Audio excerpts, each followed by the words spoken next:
Sun goes down, fades away. Lifeless fingers, red decay. Darkness comes, slow moving mist hides the land inside its fist. The riders come, sworn to obey, to chase the colors from the day. They ride on through with a thunderous sound, shakes the mountains and cracks the ground.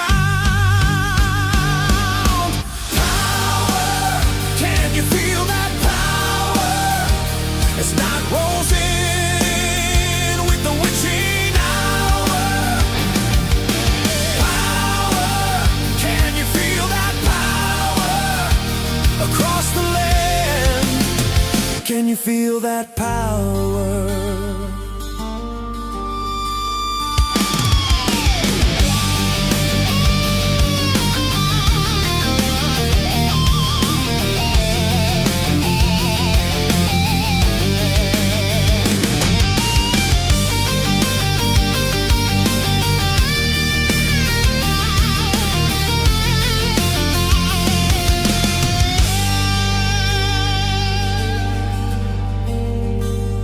Cold steel hearts, eyes like flame, etched in dust, forgotten names, echoed vows through shattered time, bound by blood and ancient signs.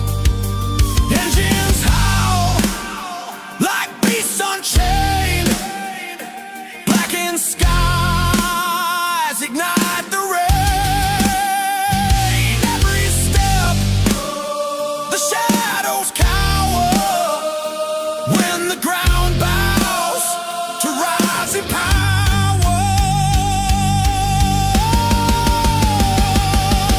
Power, can you feel that power?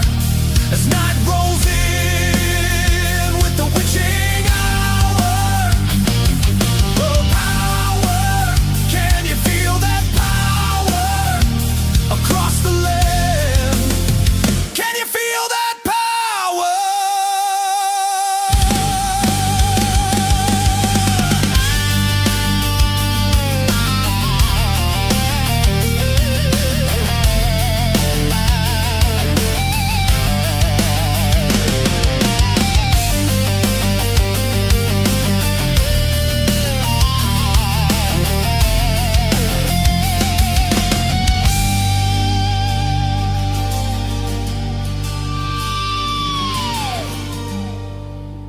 What's up? What's up? What's up? How's everybody tonight? Ooh wee. It's been a long evening. Oh shit. I guess I could have done that earlier. Slacking, man. Stupid cord is caught around my there we go. That's a little better. Now I'm not strangling myself.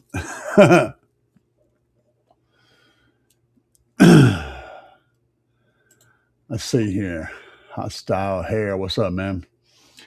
Build is going great. Working on the Crosser 300, and I just got it finished up today. Well, not finished up. I got the doors are put back together. I got the dash and everything put. The front end is put back together and then cleaned up, vacuumed out, and all that stuff. I still got to do the roof. The roof is definitely on fire. The roof is on fire. But we got to pull that And I'm really dreading that, guys. I'm telling you, I'm dreading that so bad. Because the A pillars have to come off, the B pillars have to come off, the C pillars have to come off, the back seat has to come out. Essentially, all that stuff, the seat belt in the back has to come out. To get those panels out, those cushions on the sides of the seat has to come out, the back seat has to come out. And then the roof can come down.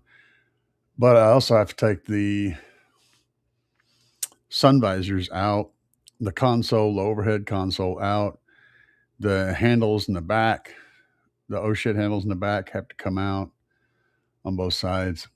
And then the roof can come down. That's just to get the freaking thing to where I can start working on it. And then I don't know for sure what I'm gonna do when I get under there. I've got some ideas, but none of them are perfect. It's just not going to be a perfect roof. There's not going to be a perfect solution, but we're working on it. Joseph, what's up, man? I've been over here scanning through Facebook, and my buddy over here, Bay Harbor Butcher, has taken apart the backside of his S10 build, and I mean, it's a disaster right now in there. It's just an absolute disaster. There's just so much wire. This thing is it's a loud vehicle. He's running two 18s in this thing, two single 18s. But I think he got the team sickles. I don't remember for sure. He has probably the biggest, most monster 18-inch subs you can possibly buy in this thing. I think he's got it on like 35,000 watts. It's going to be ridiculous. It has been a long week, Joseph. A long, hot week, yes.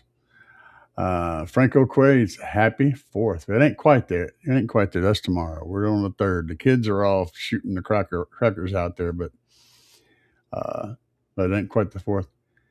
Am I still running MVX? No.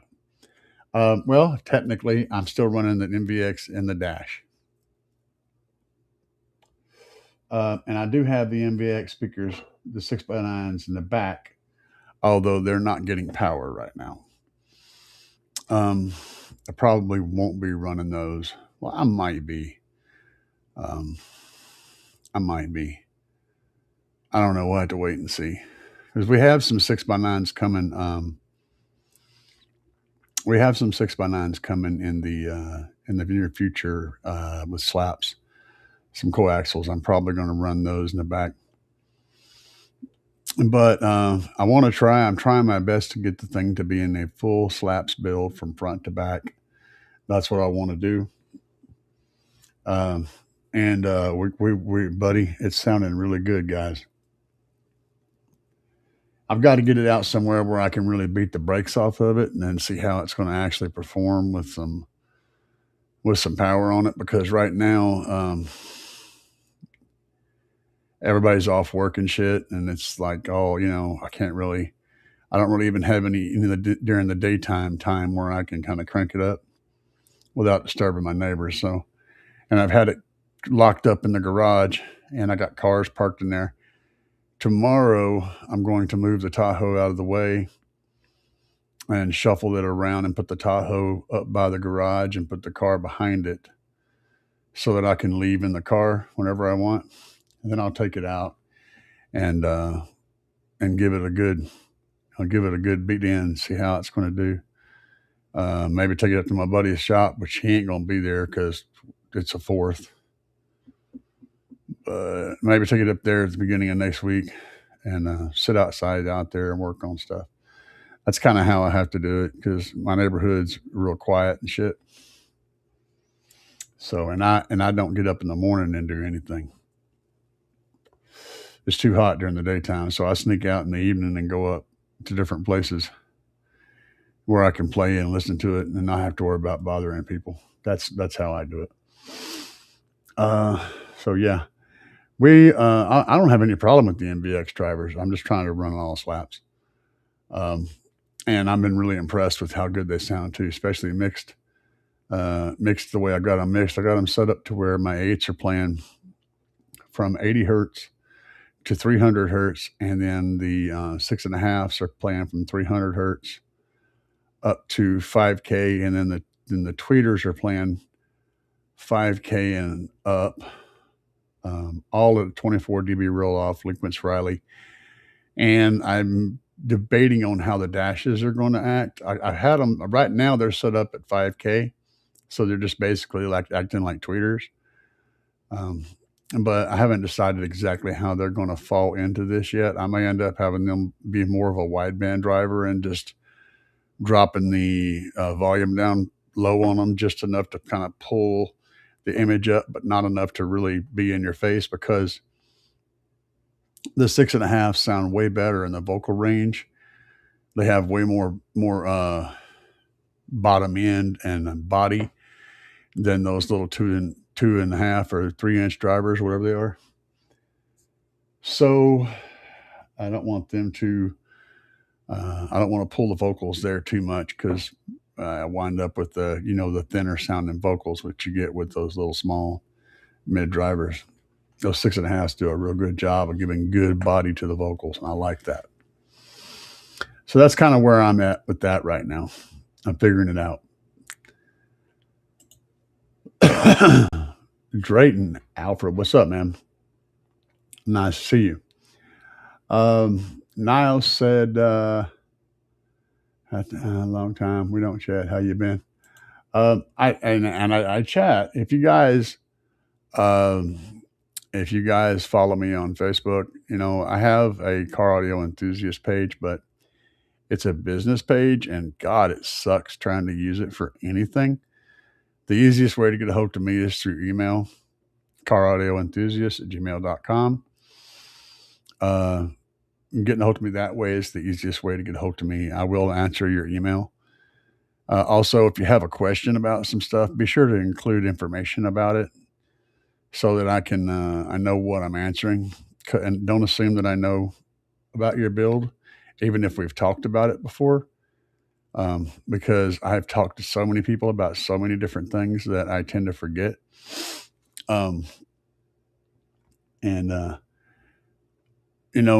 That's just the easiest way to get a hold of me for questions and stuff. Of course, right now, you ask any question you have on any video that I have on this channel, and I will see that question. If it's something that I can answer, I will answer it. But that's about as good as it gets. Once you've asked me a question and I've responded to it, I may not see a further response on that. So if you want to follow up on that question and I don't respond, it's because of the way I have things set up to where I don't see all those. I only see new responses. So start a new thread and continue the conversation that way. Don't respond to the old statement, to the old one. Just start a new thread and remind me of what we're talking about, and then I'll get back to you on it. That way I can actually keep up with them. I don't see it unless it's a new response. They don't show up on my filter. But yeah, I will respond to every comment on the video. I will respond to all of them. So if you have questions after the show, after this live show, then just put them in there and you will get an answer. I feel like crap, but I keep waking up for some reason. I don't know why. What's up, Jeffrey? How are you doing? Love the door panels. I'm working hard on those door panels. The work that I've done is something that the average person could probably do in a day or two, pretty easily. But for me, it's a long process. And pretty much each video that you see is a whole day of working on stuff for me. It's chopped down to, between 10 minutes and an hour. So it's just a lot. It's a lot to it, man, for this old broken dude to do stuff. So yeah, I'm doing the best I can, man.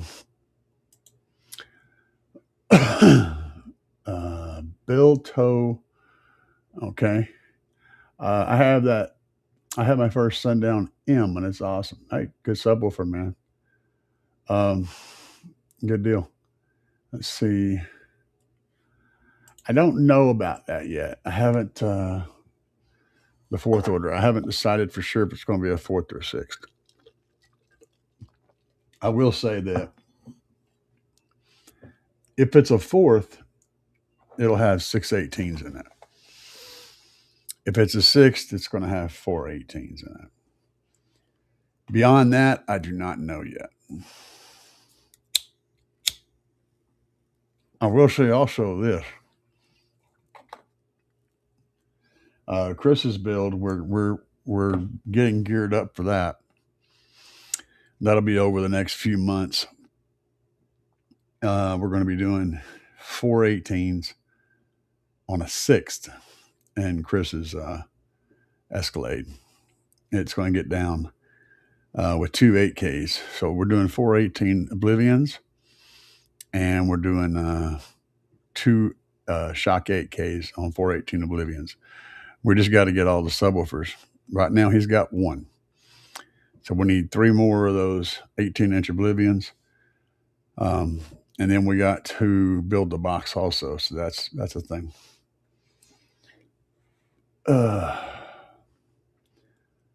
Play it and live it. Oh, okay, yeah. Got you, man. Let's see here. It was hot today. I blow my front. Say what? What?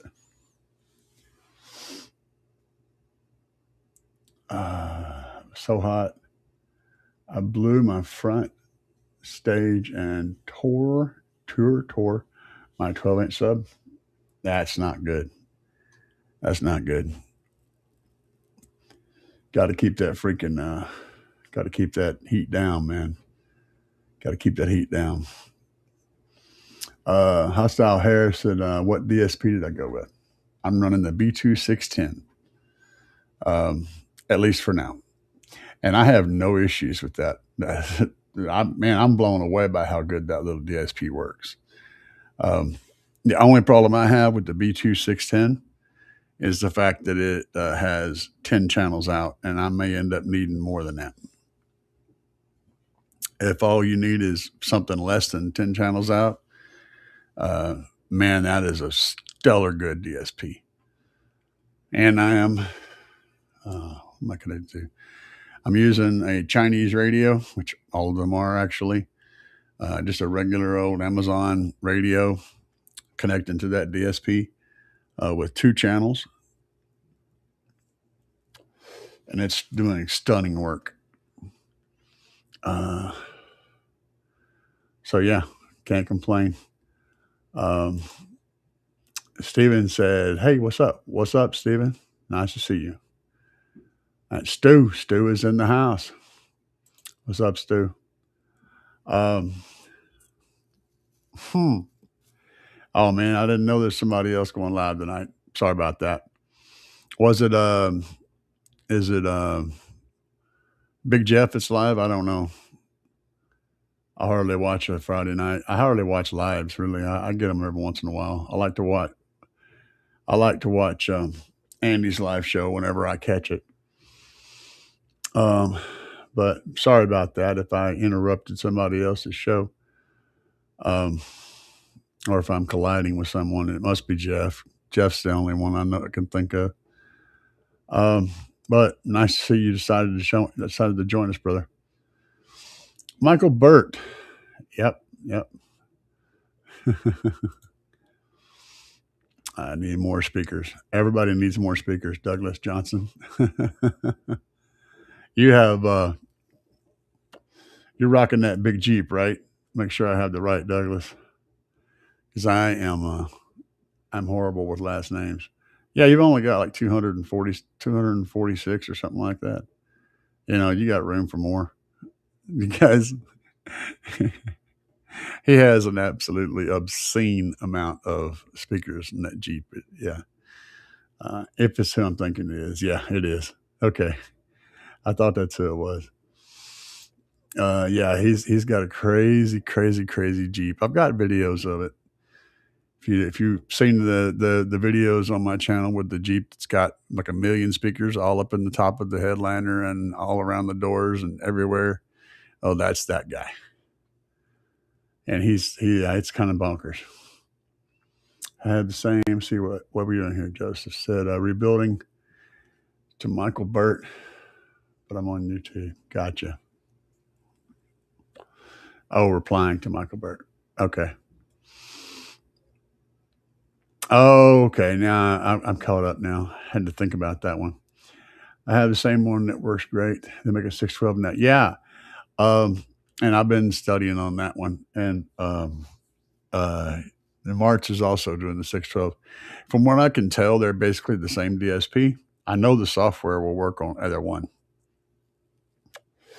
But I will say this the B2 software is far more reliable. So if you end up with the March DSP, just download the B2 software for that many channels, and it works fine with the March DSP.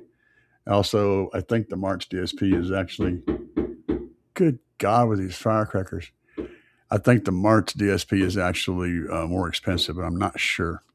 But it is the same DSP from what I can tell. I know the software is interchangeable, and yeah, they're blowing shit up.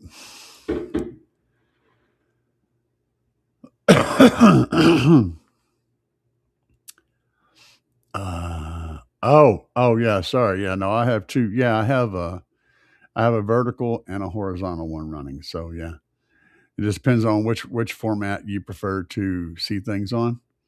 That's how that works. And let me hide that so that makes more sense. I don't know if that helps on you guys' end or not, but yeah, we do. I'm running both. Oh, good God, yeah. I'm running both a normal widescreen and a vertical stream on pretty much a whole bunch of stuff. So, Douglas says, I think you got room for what is that additional 32 more 6.5s and 8 6-inch horns. Now that guys understand that that's in addition to what he's already got, and I think he's got like in the 250 range on speakers right now. That thing sounds absolutely amazing, and it's loud as shit. So it's like imagine having a live band, a really well amplified, good sounding, well mixed live band in a parking lot. That's what his vehicle sounds like. It sounds amazingly good, even at a way off or right up next to it. He's got the top set up kind of like an array. So the way as you get closer, some of the speakers start shooting over your head, and as you move away from it, they shoot more at you. So it's set up to automatically defeat itself the closer you get. So it doesn't really seem like it's getting louder when you get closer. It just sort of stays the same volume level as you move closer, which is bizarre. And it's all completely in the design. He designed it to do that. Very, very cool build. One of my favorite builds ever. Got you. More to add. Oh, man. Oh, now he's listed how much he actually has in there. Stu says, oh, yeah. That's what I ran into last week. I was in the vertical room, but everyone else is in the horizontal. Yeah. Like I said, you can do whichever one you want. This is just what I choose, how I'm doing it right now. So you have two options. YouTube seems to be putting priority on vertical streams, so more people are getting those. So that's why I'm doing that, as well as the horizontal version. Douglas says, right now, I was close. I thought it was like 246. I was really close. 244 speakers plus 415s and a C pillar. And guys, understand this is in a Jeep. And I'm not talking about like a some kind of Cherokee or something. This is a freaking like a CJ, like well, it ain't a CJ, but that kind of it's in a Jeep. It's in a freaking Jeep. He's got all this. You just have to see it. I mean, that's all I can tell you. Yeah, it's insane. And he's got more room. He's finding more spaces. That's cool, man. Shadowphage, what's up, man? Yeah, I just went live here a little while ago. I wasn't feeling all that great today. Yeah, four-door Wrangler. Yeah. I wasn't feeling all that great today. I've been hot all day, and the heat, I've already got lots of issues, and the heat makes it worse. And these firecrackers, I'm about ready to go out here and crank up the Tahoe and just drown them all out with bass here in the hood. They can turn that shit off anytime now. I mean, it's not the 4th yet. Come on, guys. One more freaking day. You can wait with your firecrackers. Oh my God. Sound like I'm in friggin' war zone or something out there. Right there and drop some bass on all of them. Say, yeah, let's do it. Let's get loud. I get Douglas out here with that Jeep. Play say can you at 160 decibels.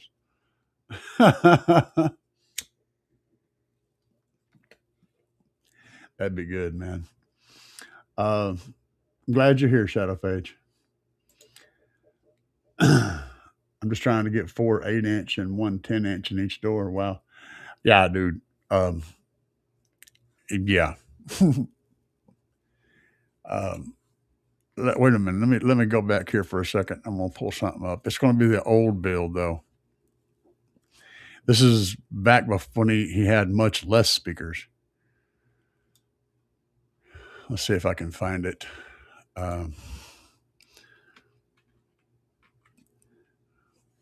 Yeah. And there's one where he had 118 speakers. I can't play the other one because it's copyrighted. I think, well, I don't know. Maybe I can get away with this one. Unfortunately, when Doug is cutting up and doing his, he plays copyrighted music, and that runs into problems with me, and I'm probably going to be regretting this. But well, screw it, let's do it. Hang on just a second here. Let me switch. I think we'll get this to work. There.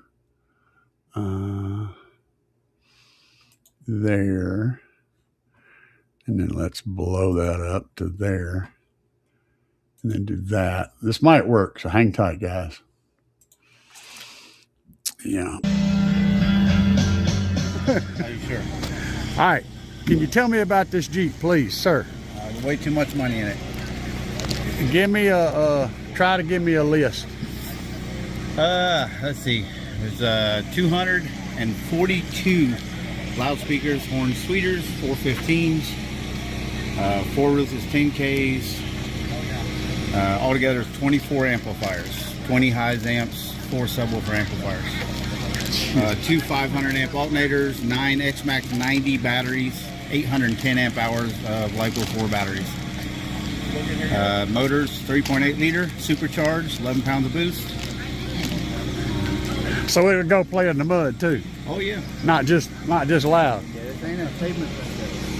Just looks like it. Yeah, y'all check it out. 42 mids and highs. Is that what you said? Yes.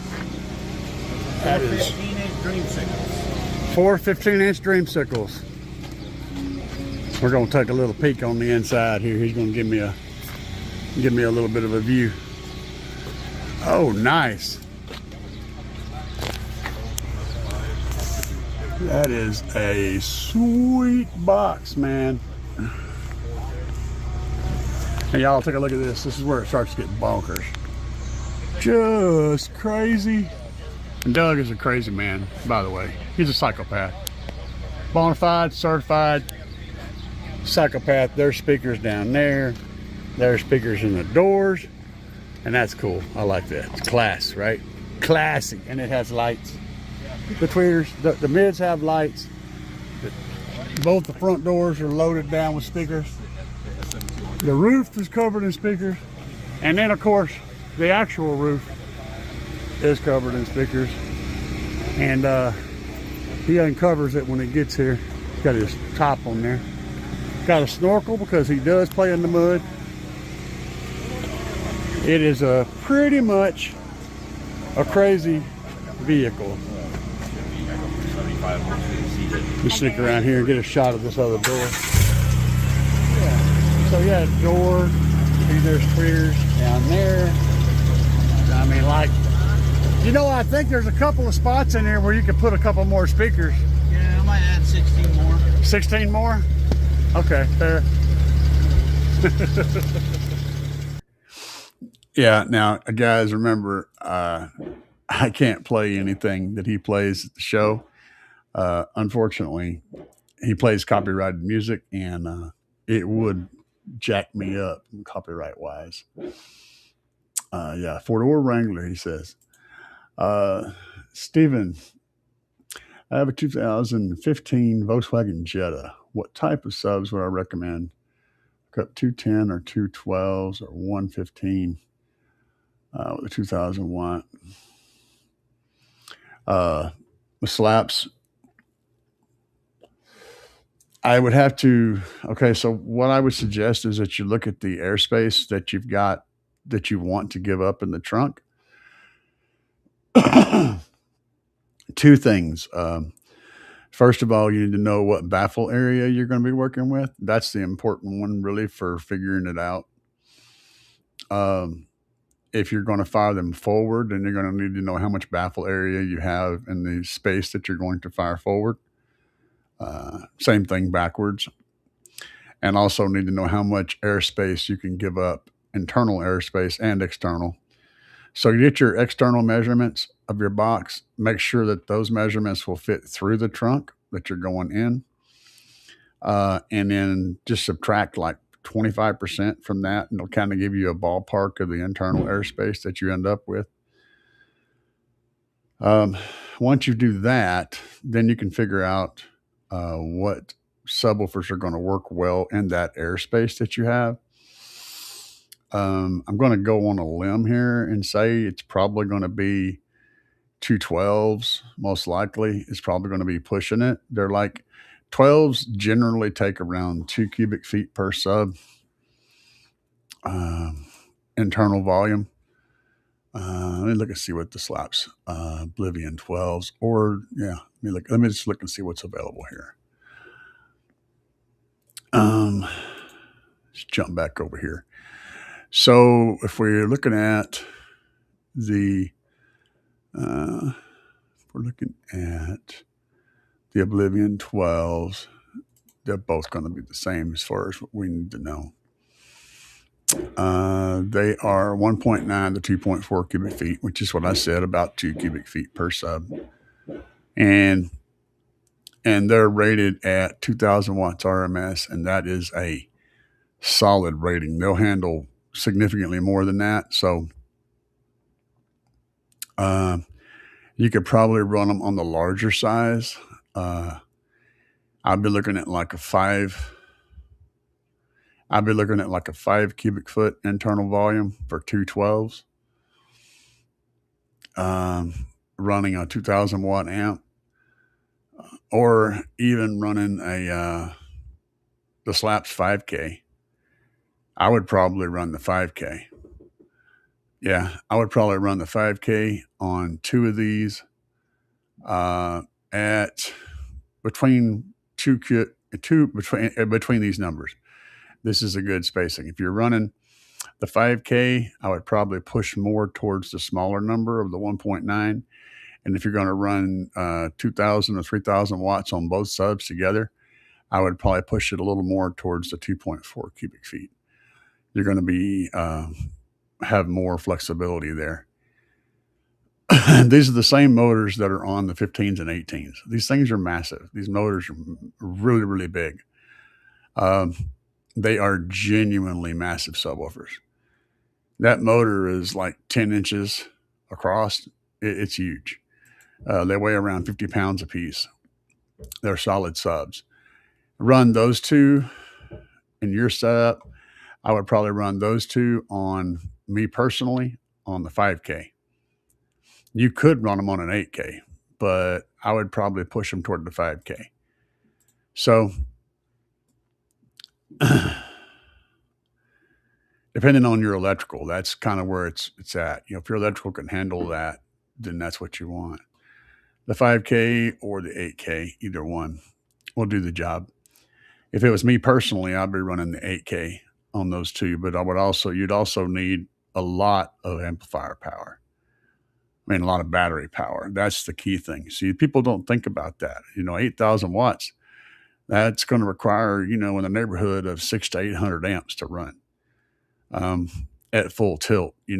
So no matter whether or not you've got an 8,000 watt amp or a 2,000 watt amp, if you're only giving the whole system 100 amps, you're only going to get 1,000 watts out of it. It's no matter how big the amp is, it's only going to make the power that it's getting. That's where batteries become a really important part of the equation.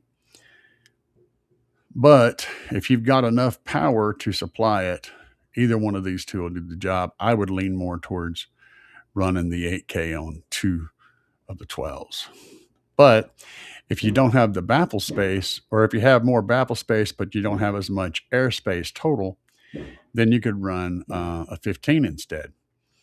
And that would require a little bit less airspace. You're looking at like 3.5 instead of 4 point something. So it's a little bit smaller airspace, but you're also going to be needing a bigger baffle for that 15, and so forth and so on. It all depends on your baffle space and your airspace, and then you figure out the amplifier power you need to push it with. If you're looking at 2,000 watts and you're really stuck on that, I would probably instead run the 3K. The minimum that I would want to do for 2 of those would be this guy right here. So just my 2 cents. And this actually is a really good amp. I've run this on a single. I put this amp on on that 15-inch Smackdown, and it did a good job with it. It also did a good job on a couple of Rockfords for the police vehicle at our last show. So it's a good little amp for $160, man. You can't beat the prices and the power and the performance that you're getting out of these things. Really solid stuff. Hopefully I helped you a little bit. It all comes down to all those things, and then you figure those things out, and then you can decide on which fits best. And mainly it comes down to, what is your constraint? If your constraint is baffle area, then you may have to use smaller drivers to fit inside the baffle area. And if your constraint is total airspace, but you have plenty of baffle area, then you're going to be using large cones so that you can, maximize the internal airspace and get the most possible output. Yeah,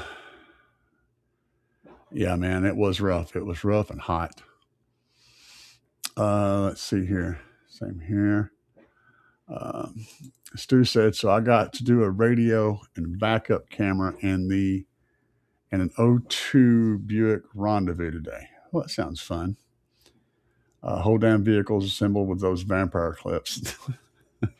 The hand murder. Dude, I'm going to tell you, I really like working on Dodges. I've learned, I used to like the Ford, working on Fords, because they had the door panels, always had those cool little plastic clips that went into the door, and you just hung the door, and it's like you pushed it up there and pushed it down, and it locked it in place.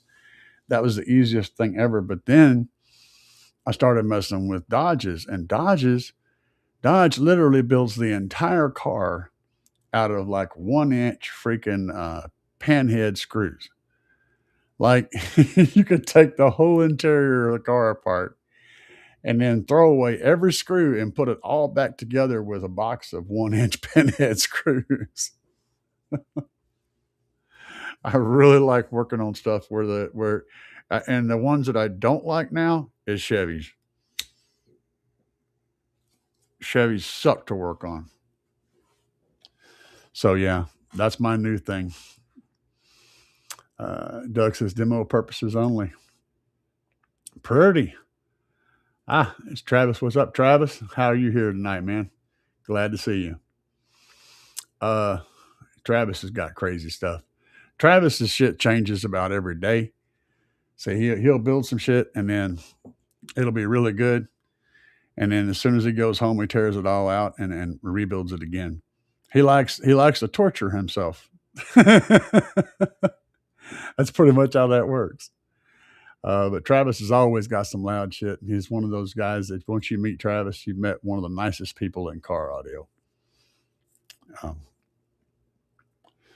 Big, huge heart. You know, he's a great dude. What's up, man? Mark Hendrick. Okay. I feel lame. Yep, I definitely do. Linear power, 5002, 212-inch hat 3. I don't know what the hell that is, but I'm going to try to get through it and figure it out. Eden 8 doors, 2202, 3-inch dash, 1-inch tweeters. Okay, so you got a linear power 5,000 watt 212 sub, I'm guessing. Then 8-inch and 3-inch and 1-inch door 3-ways. Okay, all modded by Tips. SQ is the game, but gets loud and crystal clear. Awesome, man. That sounds like a killer build. It's a whole lot of letters that I don't know and a lot of equipment that I'm not familiar with. I do know about linear power, but not all the equipment. But it sounds like a hot freaking build. I'd love to hear it. I like a good sound quality setup. Stewie. What's up, Bobby V? Bobby V's in the house. The amount of mathematical knowledge. Scott Craig, what's up, man? Oh God, dude. Yeah, it's kind of it makes my head hurt. So I can draw pictures in my head real good, but and I can crunch basic numbers in my head, but I absolutely hate to math. Mathing sucks. Mathing sucks very much. And yeah, it's a lot of mathing involved.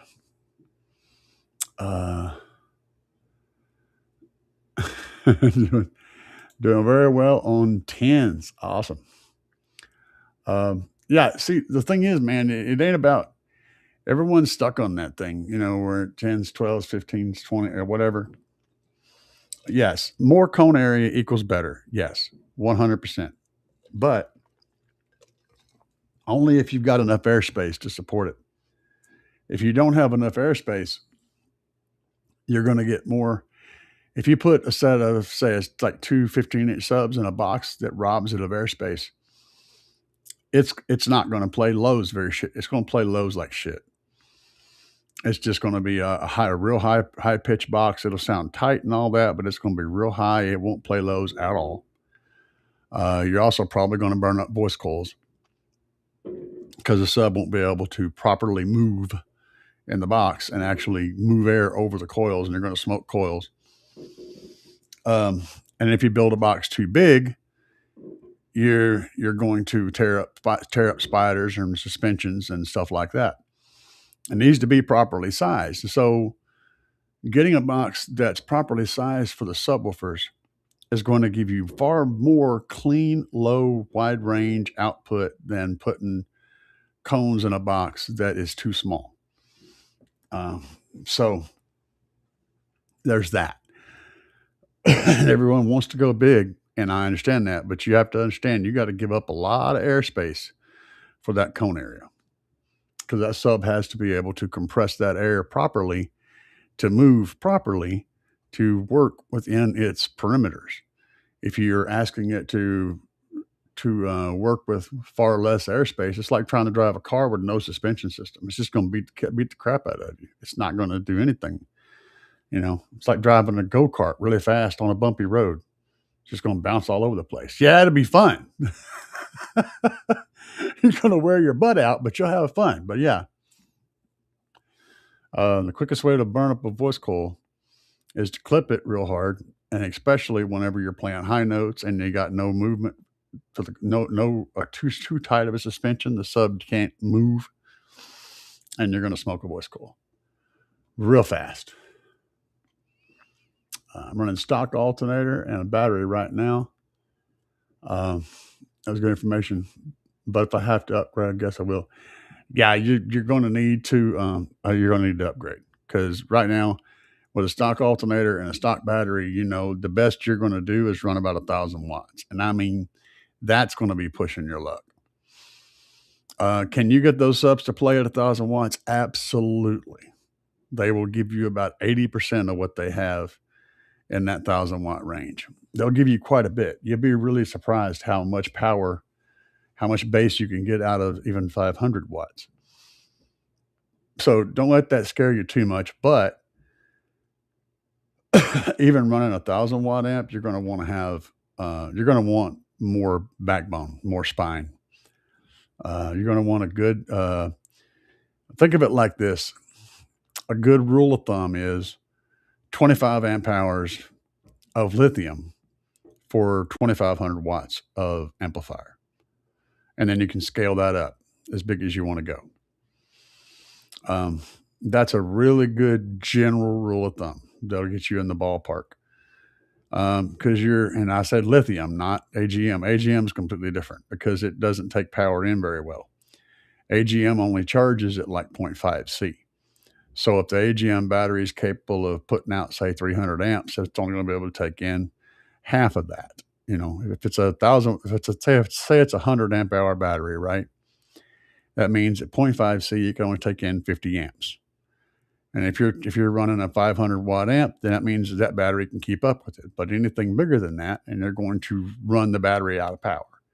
No matter how big your alternator is, you could have a 300 amp alternator, but the battery can only take in 50 amps. No matter how hard you charge it, no matter how much is available in the alternator, you can only take in 50 amps. So if you're pulling 100 amps out of it, your voltage is going to drop and you're going to go down. Even with 15 300 amp alternator, well, if you've got enough alternators to carry the power past it and literally pull the equipment, then you're fine. But the battery is not going to be able to recover. It'll just be dropping. So keep that in mind. What you want is a battery that can both put out the power that you need for the amplifiers and be charged fast enough to continuously do that and keep up with it. That's why lithium is better than AGM. And it's one of the big reasons is how fast it can be charged. Lift-off panels for the win. Stu said Dodge is forgiving for sure. Yeah. 7mm screws that Phillips sent them as backup. Yep. Those little pan heads, dude. That's all you need is a bucket of freaking 1-inch pan heads, and you can put a whole Dodge together. It's great. William Bill, what's up, man? Hadn't seen you in a minute. Your thoughts on the Apocalypse 7900.1? I ran that for a while back. Yes. Overall rating, heads up advice. I got mine on a black brick house. My thoughts are: do not hook that sucker up without a subwoofer attached to it. That's the first thing I'll tell you. Too big. It's a good amp as long as you treat it very carefully. One thing is always have your subwoofer hooked up to the amplifier before you put power on it, especially if it's new or if it hadn't been on power in a while.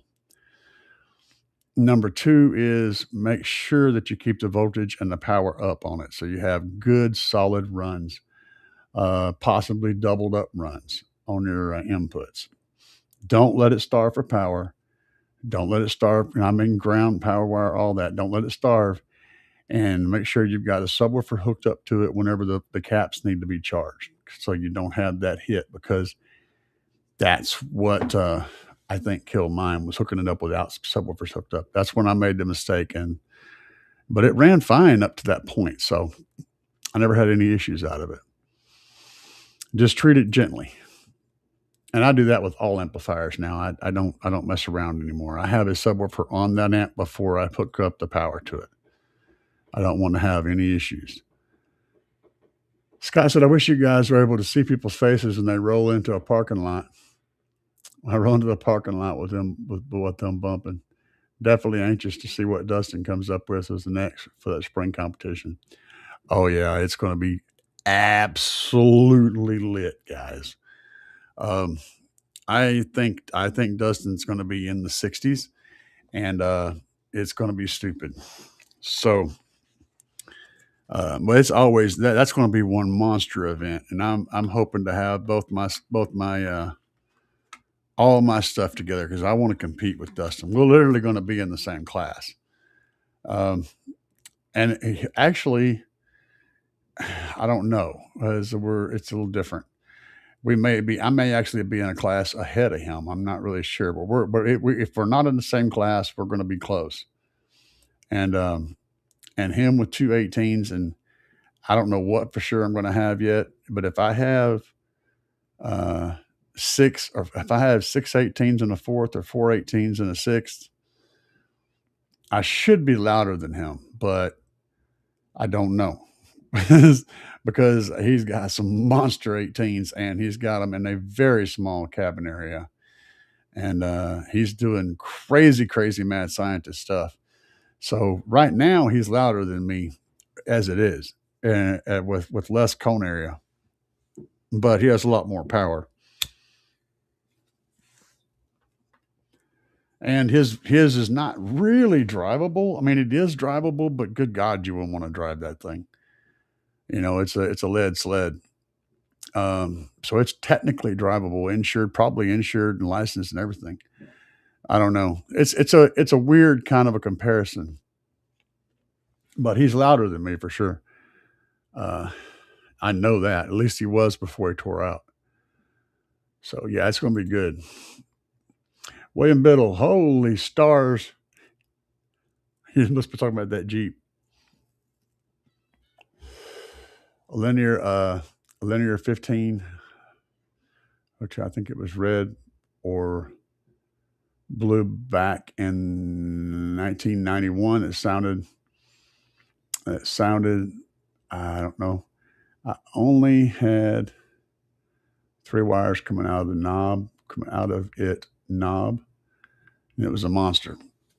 I don't know what in the hell you're talking about. But he had a 15. No, a linear 5002. Not sure about that one. I'm not sure what you're talking about. Sorry. My typo my typing brain is not keeping up with that one. Uh, Shadow face. I'm happy with my 10.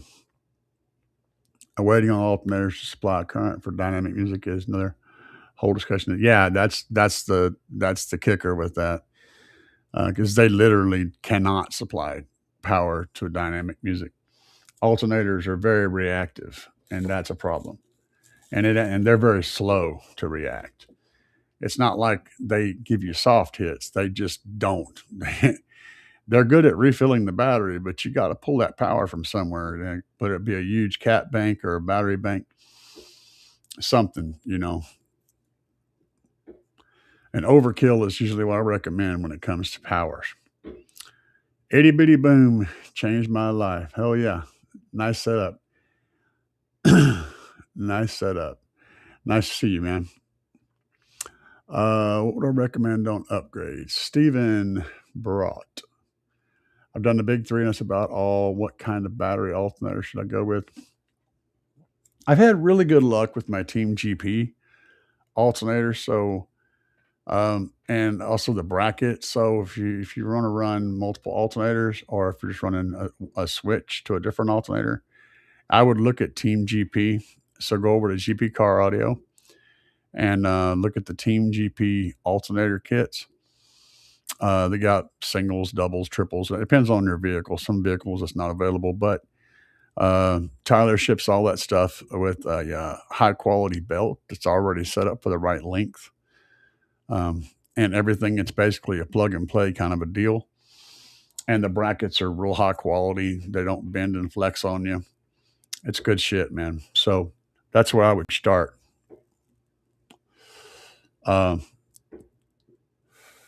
Yeah, that's where I would start at. Jason said, what's up, man? I want to say thank you. I'm starting an SQL build in my '08 Sierra extended cab. I've gained so much applicable knowledge from watching your vids. Thank you very much, my friend. I genuinely appreciate you. Hey, man, I appreciate you. I appreciate all you guys for watching my stuff and showing up for my live show. I appreciate everybody, and I do my best. You know, I'm just a car audio idiot, and as I learn stuff, I try to pass on things to everybody else, so we can all learn together and do things. I'm definitely not the know-it-all king of knowledge, but I do my best to pass on what I know, and I appreciate you guys. Louis, what's up, man? I have a Dodge Charger 2016 with a 3.6 V6. I'm going to run 370 amp alternator and two AGM batteries for Dodge. Nothing special, but I have gained some good knowledge about all it. Good channel. Thank you. And just remember, with your AGM batteries, you can count on about 50 amps of each one. So two AGMs will support 1,000 watt amplifier pretty well. Anything above that, and you're probably going to see voltage drop, even with the big alternator. So just keep an eye on that. That's 1,000, 1,500 watts. I know it's a 370 amp alternator, but that's 370 amps whenever the engine is spun up to the right RPM range and everything's nice and cool and all that stuff. The battery's warmed up, the alternator's nice and cold, but it's still not going to be able to respond to those dynamic hits. So you're probably still going to want to run something that can take in power quicker. And that's where the lithium comes in. Head over to Trunk Thunder Lithium, use discount code CAE10 and pick up the Trunk Thunder Lithium 5K. That's my suggestion. That's going to handle so much better than what you're thinking about right there. Did I trust the clip light? Clip lights on amplifiers seem to be a little bit antsy. They're a little bit quick. I trust the light, yes, 100%. But it's very much faster than, like, it'll show you're clipping when you're still not really clipping. It's like if you use an SMD clip light or something else, or if you use a metered where you can see the clip, it'll actually show that it's clipping, or the light will actually come on before you're seeing the clip happen. It's a little bit quick to clip. So if that light says it's not clipping, you can bet your ass it is not clipping at all. So yeah, it's just most of the clip lights on amps are very, very quick. They are a little bit too responsive. So I usually set up, if I'm using that as my go-to, I usually set my gains to where the light bumps on just a little bit here and there, but isn't staying on. That's kind of what I go for. Just a little bump right at the edge. Like when the bass note first hits, it kind of flashes and goes away. That's usually what I go for my maximum clippage. William says the linear aunt. I'm sure it's not a relative.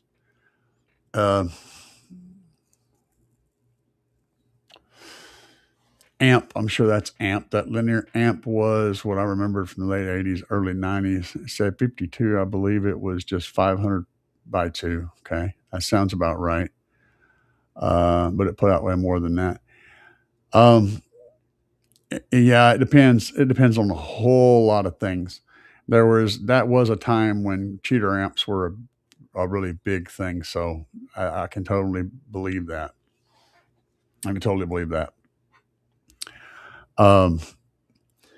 But also consider that a couple of things. In the 80s and 90s, they were using a microphone to judge SPL competitions instead of a sensor. So what that boils down to is anything over a certain decibel, it wasn't reading accurately anymore, which is why they went to a sensor now, and a pressure sensor instead of a microphone.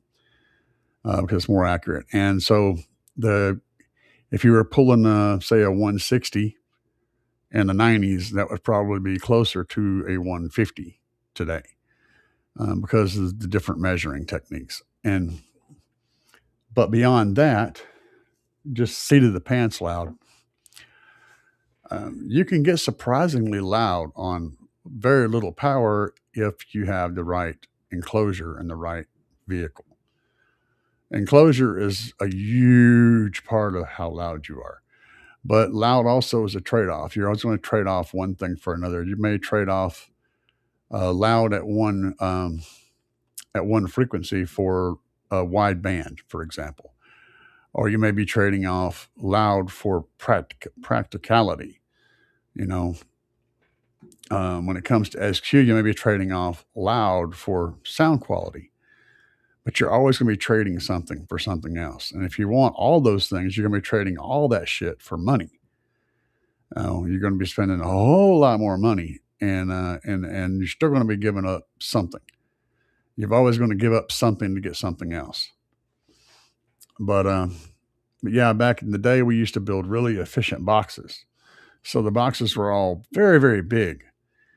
And yeah, you could get a single 15 and do crazy good loud, but it also took up the box took up the whole vehicle. It was huge. And you were only sending in a few hundred watts. You can do that today. As long as the subwoofer is efficient enough and the box is efficient enough. Absolutely. Jeezy, not sure where I got that. 215 bass blasters on an Orion HCCA 3K. That's clamping 7690, but I have a question about my mids and highs. Okay. Sounds like you got good electrical. Orion's notorious for their amps producing more power than they're rated at even today. I like the XTRs. The XTR is my pick for the Orion amp. For your money, you're going to get most of what you're going to get with the HCCA amps, but at a whole lot better price. Oh, Jules, what's up, man? I don't know what Jules are about, but I appreciate it. I have a question about mids and highs. All right, I'm waiting to see what that question is going to be, Lizzie. And I appreciate the jewels, man, but I don't know what the hell they're all about. But thank you. That was from Louis. Let's see here. I enjoy watching their creativity in their projects, man. Ingenuity and some of the stuff. Dude, that's what I do. That's what I do best is think of weird shit and try to figure it out, man. That's my strength. And math is definitely not my strength. But thank you. LF Audio has some awesome equipment for watching voltages, temps, and RCA signals. Yeah, and I know, and I need to get with them. I've talked to them a little bit, and then in Basshead Garage. I've got something coming though that's going to be pretty cool for temperatures here in the future. Got a thing. We're working on a thing. Louis said, "Thanks for the advice. I've been looking into LTO 6.4. Sure, not a bad deal, but it's I think that 6.0 down for sound 6.0 battery, if I'm not mistaken, is 22 amp hours. I could be wrong about that. It could be less. And it's basically half of the Trunk Thunder Lithium 5K. If I'm not mistaken, I think it's half of the Trunk Thunder Lithium 5K. I would run the Trunk Thunder Lithium 5K over that. So you're looking at, support for about 2,500 watts with that battery, 2,200 watts, something like that. Remember, I said it's 25 amp hours, 2,500 watts. That's kind of what you want to look for as a general rule. What we got? More jewels. Is that from Louis? Louis also sent me more jewels. Hell yeah, man. I don't know about the jewels, but I appreciate it. Thank you. Ah, look at this crazy person. That's Base Wife. She's just going to come in here and jump into the chat. That's my baby right there, y'all. I love my wife. And yes, the fireworks are freaking loud. Yes, I agree. And it's not even the 4th yet. Stupid people. I'm doing the best I can, bro. I'm just passing on what I know. 2 Sky High FBX 12s and the Gately 3.25 cubic foot. Okay, tuned 33 hertz. Sky High recommends 2.25. If I invert them, I'm at like 1.6 per.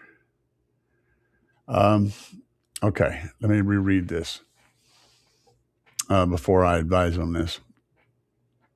2 12s, and the box is rated a net of 3.25. Sky High recommends 2.25 per.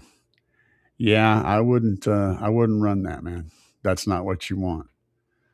1.6 per, you're not going to get bass out of them.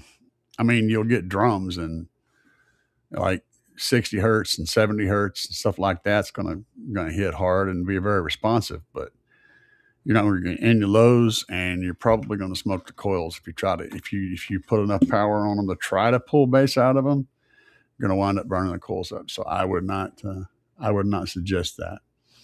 And inverting them gains you usually about 0.2 cubes per sub. So just to give you the math on that, it's not a perfect number, but it's pretty close. So sorry, but that's not a combination that I would put together. And VR says, happy 4th weekend. Yes, thank you very much. Happy 4th weekend to you guys. Shadow Phage. Stu said subs were lighter and more efficient back in those days too. Yeah, that's what I was thinking.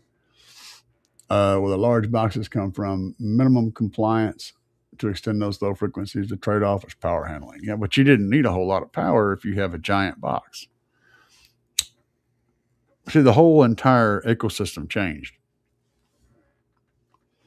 Back then, we had a mic that was more friendly to bass. First of all, we also had less power. The best we had was lead acid batteries and some AGMs coming into the market, which were just slightly better than submerged lead acid. So nobody had power. And then we built big, huge boxes. So because the speakers didn't require a lot of power, they couldn't take a lot of power. We didn't have a lot of power to give them. So all the enclosures were massive, which is where you got into people building boxes that were, now I can't think of the name. When you have 2 drivers in one hole. Anyway, you put 2 drivers in a single hole face to face, and you would double your motor force. Then that meant you could run half as big of a box. And then later, Kickers really got it started with their drivers. They started building drivers that had twice as much motor force, and that's kind of where everything started kicking off. And no pun intended. But we started building drivers that had twice as much motor force and was able to shrink the boxes down, and then the power starts coming up, and the whole scene starts shifting away from big boxes to big power. So it was just a different way of solving the same problem. Alonso, that last one's a good one. I don't know how to pronounce your name. Sorry. Hey, brother, cool channel. I have a question. If I purchased a single set of mid-range speakers, but I don't have a DSP to do crossover, can I just buy any other crossover? Does this freeway and not really? Because your crossover, the way your crossover works is based off of your impedance. So if your impedance from your driver changes, like if the crossover is set up for, say, a 4 ohm mid and a 4 ohm tweeter, and then you put an 8 ohm mid and an 8 ohm tweeter on it, it's going to have two completely different crossover points. I highly suggest running if you getting a DSP, because it's using a passive crossover on a speaker that's not designed for is going to have you playing. Your crossover is not going to be doing the right job, and your drivers may be damaged because of it. So that's the best I can tell you there. It's the crossover is designed to work specifically with specific drivers. So yeah, you can get lucky and get it to work, but you can also get unlucky and blow up your tweeters and have your mids sound like garbage. So sorry, but that's just the way that works. 200 to 300 hertz. It's not going to play to 320,000 hertz, but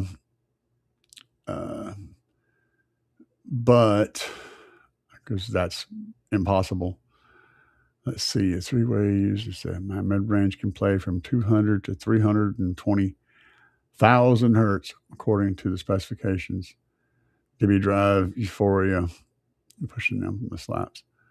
Recommend. Yeah, I would run I would get the DSP, man. You're going to want a DSP anyway. Trust me. Go ahead and get the DSP. That way you don't blow your shit up. LF Audio has a wireless volume and is a game changer. Yeah. That's pretty cool. So, yeah. But the problem with that is I don't like wireless stuff. I just don't like wireless stuff. As wireless stuff requires batteries, and batteries die at the wrong time, and wireless stuff gets interrupted and gets disconnected and shit. I'm really anti. I have a wired keyboard, a wired mouse. I don't like wireless stuff. That said, it sounds like they've got a some kind of limiter in that, which works cool. It's cool stuff, cool tech, and at some point it's going to be the jam. I'm just more of I want control, and I want wires. I want things to be connected and stay connected. I don't want anything else taking control. I want to keep that control. But I can see where that would be very cool, for real.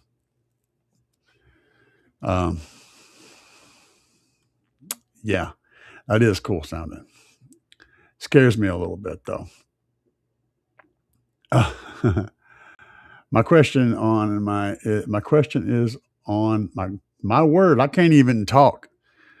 My question is, my GP 454 has way more power than my tweets can stand. Okay. Can I DSP them down, or should I separate? You can DSP them down. You know, it's not a problem at all. You could run a lot of guys in SQ especially run ridiculous amounts of power to their mids and highs, and then they just turn them down. You're going to keep the dynamic hit from those bigger amps and still send less power. You're not going to send, you're not realistically going to send more than 15 or 20 watts to any tweeter. If you do, it's going to have smoke coming out of it, and your brain is going to catch on fire. So no matter how much power you have hooked up to your tweeters, you're not actually sending that much power to them. They take very little. But yes, that is, the answer to your question is absolutely yes. And another one, Franco Quaid. And I can't click on them, so they just show up on the thing. Franco Quaid sent me another 200 joules. You guys are awesome. I don't know what joules are, but we're flowing. We are flowing with the flow state. Thank you for the joules. Flying Brian Hutch.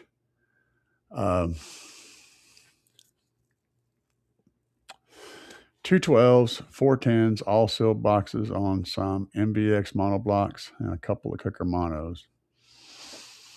You could do that. As long as you're not putting different size subs in the same enclosure.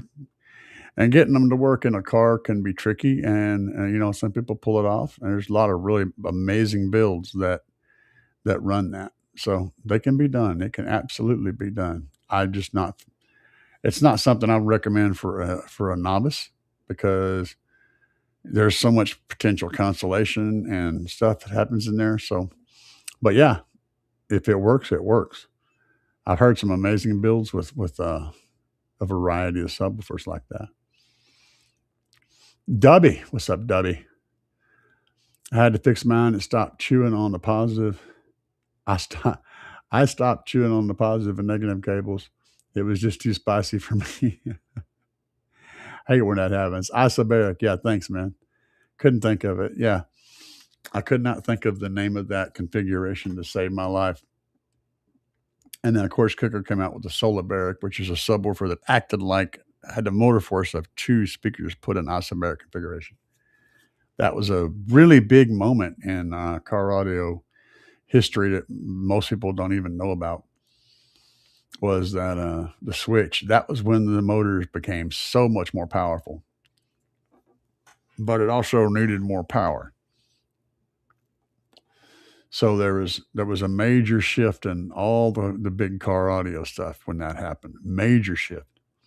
Thank you very much, Jeezy and Stu, both reminded me of what that was. Thank you. Flying Brian mentioned the solar barrack driver. Yep. What batteries do I recommend for a 3.5K watt system? The 5K from Trunk Thunder Lithium. Discount code CAE10 at Trunk Thunder Lithium. Get the 5K. That'll do the job 100% for you, buddy. Iverca, I think is what you're thinking of. Nope. But it was isobaric. Isobaric. Thank you. Sealed boxes. Yeah, sealed. Did you guys know that the sealed box wasn't the first box?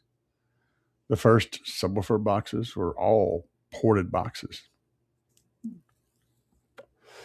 In fact, whenever the first sealed boxes were being designed, everyone said those will never work. They'll never be able to get those to work. It's not going to work if it's sealed up. You just can't do it that way. So sealed was kind of it was a latecomer to the game. Ported was around first. I personally love the way sealed sounds. Sounds so clean. Yeah, the DSP is it just makes everything easier. Like a lot of times on your amplifiers, you'll have the stuff, the crossover points and stuff. You don't have delays. You don't have a lot of things that you don't have, and a DSP it puts all of that, consolidates all that stuff, and it gives you all those tools to operate on everything independently. And it's a toolbox full of amazingness. A DSP is awesome. Craig Engelman, what's up, man? Let's see here. I6. I want to do a standalone system in my 2017 Accord. I'll only be pushing 2,000 watts. Can AGM something be enough? I have not seen a high output alternator. No, it's not going to be enough. Not even remotely close. For that, you're going to need like 4 AGMs of that size. Yeah, sorry, bro. AGMs are just horrible at throughput. So you're going to need 4 AGMs at that size, or you're going to need to go with a Trunk Thunder Lithium 5K version 2. Discount code CAE10 at Trunk Thunder Lithium. That will support that. And it's literally nothing. It just weighs a couple of pounds. Or you can put 4 AGMs in there, whichever one works for you the best. Stu said going from passive crossover to full active is like going, yeah, exactly. Exactly, man. It's like going from a bad carburetor to fuel injection.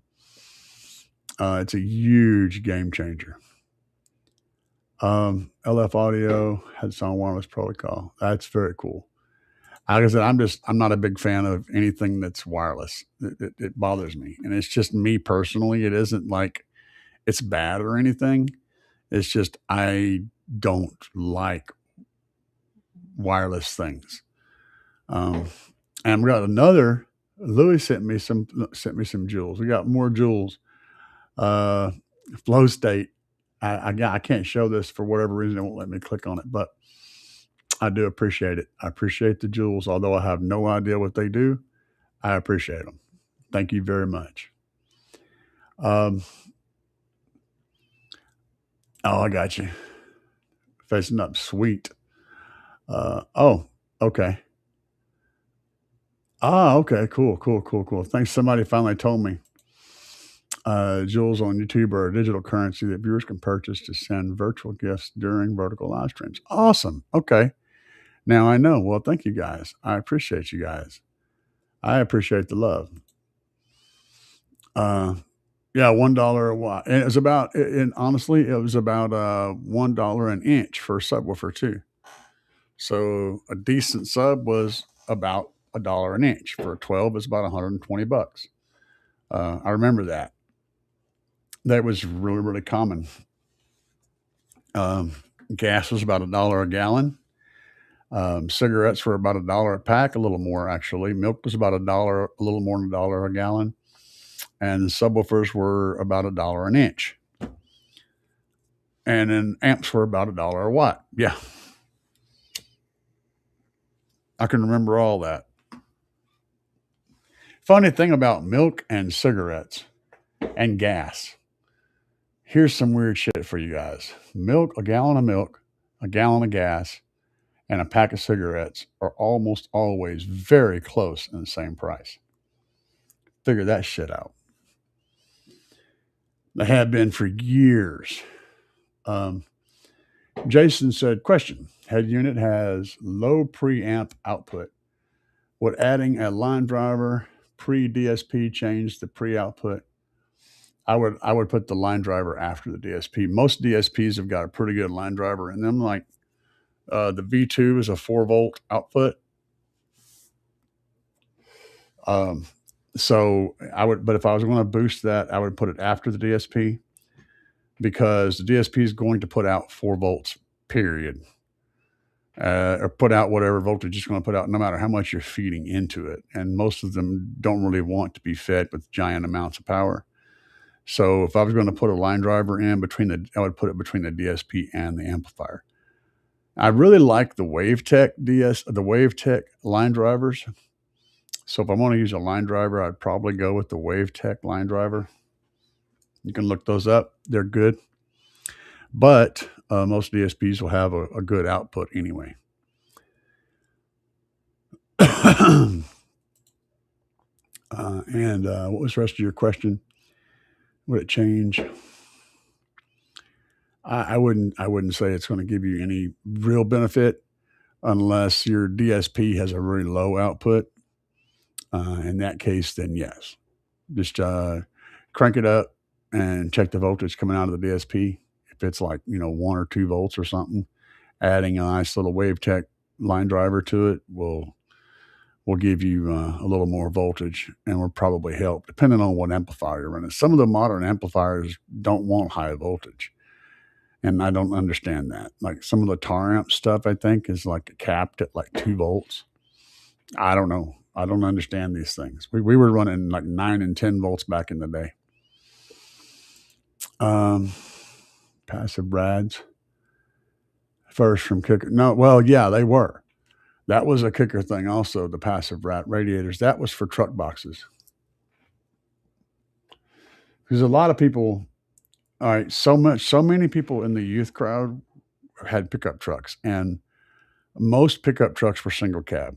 So therefore, you had very little subwoofer space. And yeah, they did that first also, was building a passive radiator into the box, which allowed you to have a lot more airspace available for your subwoofer, because your passive radiator works exactly like a port, except it doesn't require any of the airspace to be there.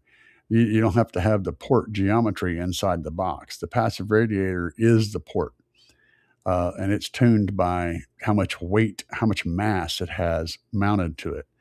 That changes the frequency. So as long as that passive radiator is capable of moving enough to support that sound wave, it acts like a port at that frequency, and will give you a lot more output. So in a situation where you don't have room to put a port inside of a box, a passive radiator can fix that problem. And they were the first ones to do that, uh, that I know of. So that was another big first. Kicker's been innovative for years. They've been innovating for years and years. Digital greatness, you better believe it. Take a towel and a shovel, make the house a subwoofer sealed. Take the towel and shove it in the port to make the house subwoofer sealed. Yeah, you can do that. Like I said, I like the way sealed subs sound, man. They have a cleanness to them.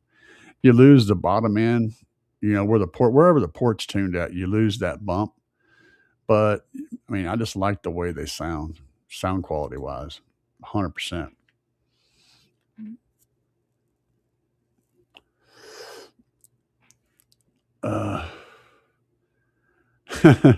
Yeah, it was 90 here. It's down to 81 now. Oh man, gonna freeze. Got to go cover up the tomatoes.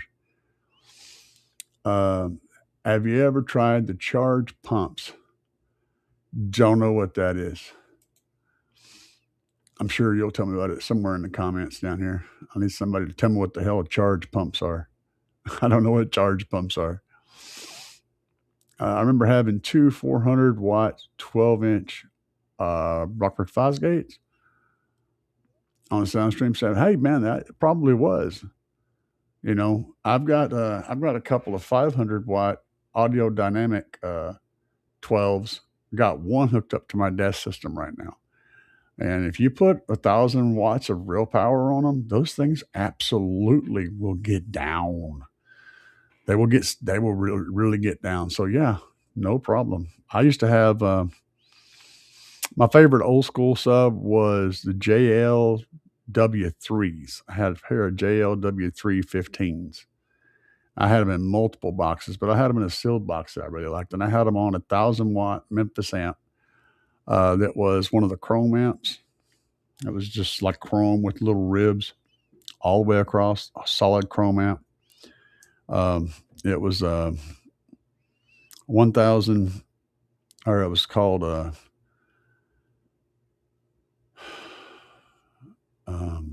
1000 D1 or something, but it was a monoblock 1,000 watt Class D amplifier. But yeah, I had that on those two subs as my favorite setup back in the day. The budget DSP, 100%, man. The B2 610, absolutely. It's a great little DSP. I've got multiples of them running in multiple vehicles now, and I've had zero issues out of any of them. So yeah, 100%. I have no problem whatsoever recommending the B2 DSP, man. Thump shows. Yeah. I told a story about those on the last show where I took some of those. I had the 15s. They were the Thump 15s, and I put them in some of the. You remember back in the 80s and 90s at the furniture rental places, you could get the big, huge stereo system with the big, giant tower speakers, and they had the little corner protectors and all that stuff on them. Big, huge carpeted boxes, had the mesh with the grills, rack system. Well, I had gotten a set of those towers with the speakers were blown. I'd got the set of the towers for like $50. And they still had the tweeters. The tweeters were fine, but the woofers were all blown. So there was no woofers in these things.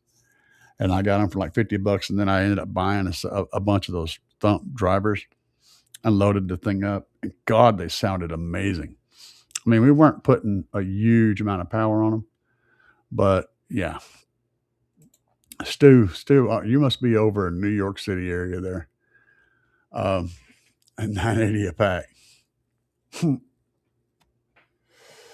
Way cheaper for a milkshake. Hell yeah, I did. Well, New York and California don't count, man. Those places are both weird. Uh, oh yeah, yeah, yeah. Back when those audio sales, yep. Crunch amps are pretty much, uh, they're crunch amps. They're not. There was a point where they might have been kind of sort of okay, but they've never been good.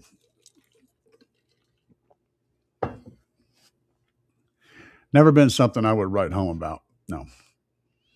Low voltage or hot? Do I know of them? Yes, I know of low voltage.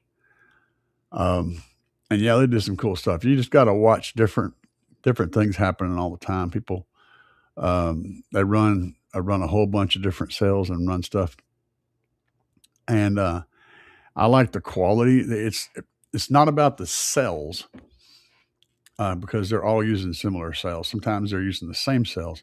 It's more about the construction of the rest of the bank, the balancer, the bars, how things are put together, and how it's all assembled, and how it's protected.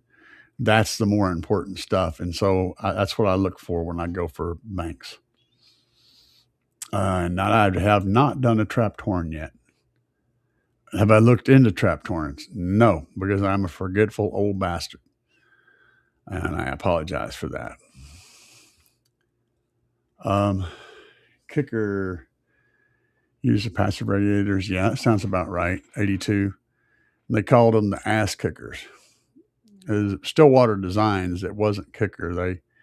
That name came along because of the ass kickers.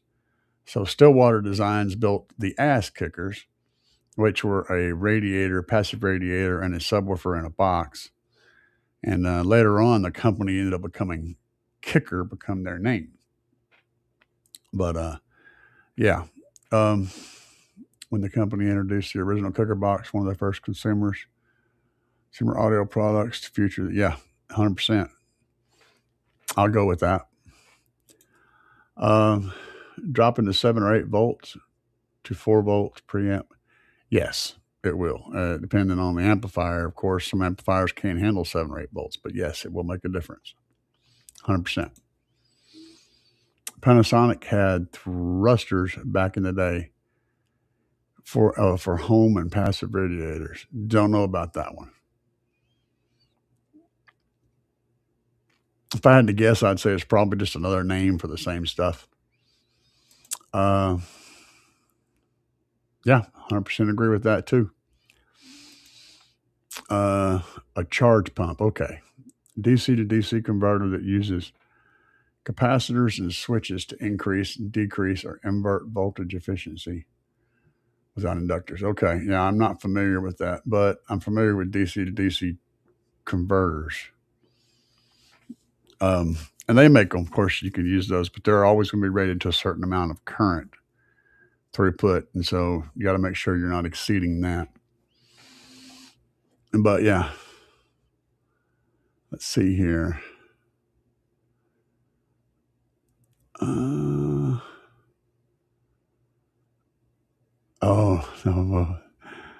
man. What's up, PSE? Thank you, Flying. Oh man, yeah, y'all's prices are crazy. What's up, Garrett? Nice to see you, man. We're going to take a little break and we'll come back and get back into it. So give me a second here. We're going to have a little break. Yeah.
say, yeah, there we go. No, Mike. Yeah, it happens. Thanks for pointing that out. You guys are awesome. You understand that I'm a dumbass.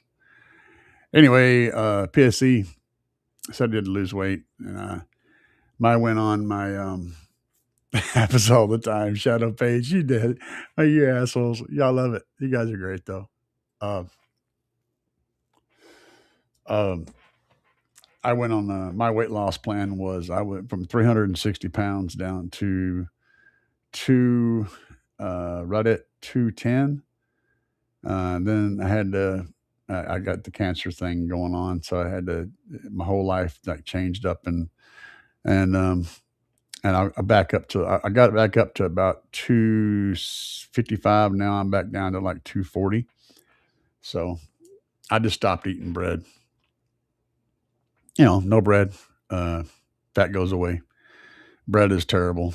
It's really bad. So if you want to eat bread, you just get these. They got these little tortilla shells you can get at Walmart, and they're the square ones. They're low carb tortilla shells, and you can take one of those and tear it in half and make a sandwich with it. Works pretty good for a sandwich. It's kind of like a little sandwich burrito thing, and they're really low in carbs. So if you got to have something to make a sandwich with, that's what you use. And if you want to use bread, then you use wheat bread because wheat bread has half the carbs in it that's white bread. So you automatically cut your carbs in half by just switching to wheat bread. I can't stand the taste of wheat bread, so I went different routes. But lots of canned chili, stuff like that goes through you easily and doesn't have a lot of carbs in it. But just cut bread out, you lose weight like crazy. Let's see. Shadow page happens all the time. Son of a bitch, I tell you what. And he's back. See this. Yeah, it's kind of a train wreck, man. Going from your whole life just changes completely, and it's not the cancer; it's all the other stuff around the cancer that's the problem. It's like I'd almost rather have not known and just went on living my life like normal and just croaked over than. So yeah, that's a lot of questions involved in that, a lot of stuff. Yeah. Chili Frito wraps. Fritos are not bad, but corn chips are very high in carbs. So potato chips are worse. So if you're going to eat chips, corn chips are the lesser of the two evils, but they are pretty high in carbs. And if you don't believe how much carbs are in a corn chip, set one on fire. Stuff that has a lot of calories in it burns. It's funny how that works. And potato chips and corn chips will both burn a lot. So anything that burns real easy has a lot of carbs in it. Anything has a lot of carbs in it, as long as there's no water, will also burn. Let's see here. Oh, okay. So what's up, VR man? Come across your GP Undertaker V2 video. So I purchased the 12. That thing gets down big time. Yep, it will do it on a JP83, 176 amp hour LiPo. Yep. Brutal sounds and closure. Sound like you spent some money and got some cool stuff. 100%, man. The Undertaker is absolutely a brutal subwoofer. Brutal.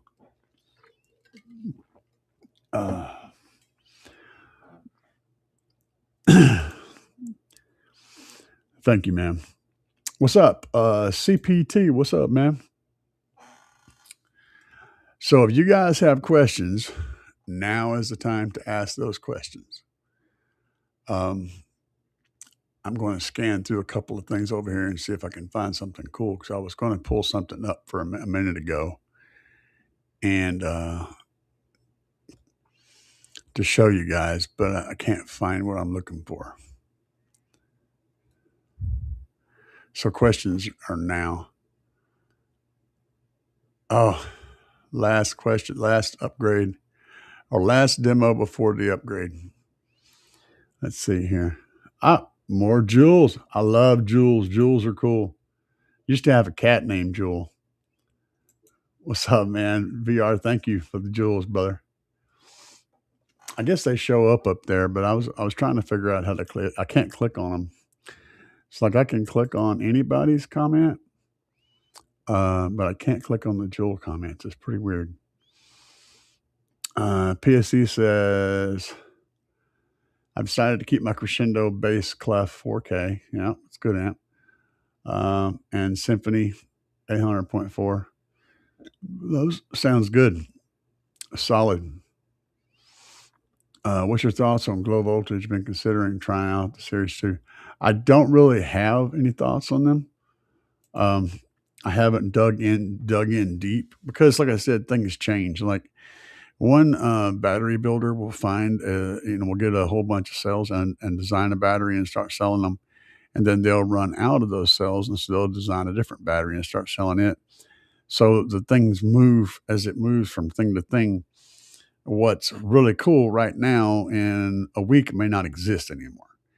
That's where the problem comes in. And basically you're buying into the company who builds the batteries. You're not buying a specific product. And so when I have to do that, I look at what company designs and builds in a way that I feel like it's trustworthy and I would want to have it in my vehicle. And I want to spend the money on it. And that's why I stick with trunked under lithium as far as pre-built batteries go, because I know what they put into them and how they test them, how much work they put into designing them and making them to where they're basically just indestructible banks. So that's why I stick with trunked under lithium. And that's just that. And I'm not saying anything bad about Glow Voltage. I just haven't researched what they're doing specifically. There's multiple different companies out there that do this, lots of them. I'm just go with what I know. I know how hard Brandon tests those batteries and how brutal he is on his test, and how picky he is about how well that they do thermally and all that stuff. So that's why I stick with Brandon at trunked under lithium. Rolling Man Cave is all we always want, man. Just do it. Let's do it. Let's do it. I still have to order my Ampere 2.275 18 and 40 inch TV that convert to 12 volts. Very easy to do. I'll tell you what I've seen a guy do.